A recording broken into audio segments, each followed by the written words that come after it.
तुमच्यासाठी रेल्वेवर short trick घेऊन आले आहे। प्रश्न असा आहे की 200 मीटर लांबीची एक ट्रेन 40 किलोमीटर या वेगाने गेल्यास तिच्या मार्गातील एका माणसाला किती वेळात ओलांडेल? ठीक आहे, तर ह्याच्यासाठी सूत्र आहे तुम्हाला अंतर बरोबर वेळ गुणिला वेग। ठीक आहे, आता अंतर किती आहे 200, वेळ तुम्हाला काढायचा आहे। ठीक आहे, वेग किती दिले 40 किलोमीटर।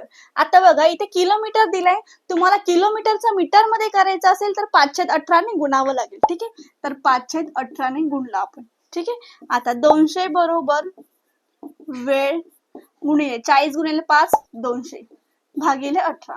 आता हे 200 कट केल्यावर तुमचं 18 उत्तर येणार आहे। आणि जरी तसं नाही केलं तरी पण बघा वेळ बरोबर हे 18 गुणिले हे 200 आणि हे वरती आहे ते खाली जातील। 200 कट किती आहे 18, तर वेळ किती होणार आहे 18 सेकंद। तर एका माणसाला किती वेळात ओलांडणार आहे 18 सेकंदामध्ये। शॉर्ट ट्रिक आवडली असेल तर व्हिडिओला लाईक करायचे, शेअर करायचे आणि नवीन असाल तर आपल्या चॅनलला सबस्क्राईब करायचे। थँक्यू।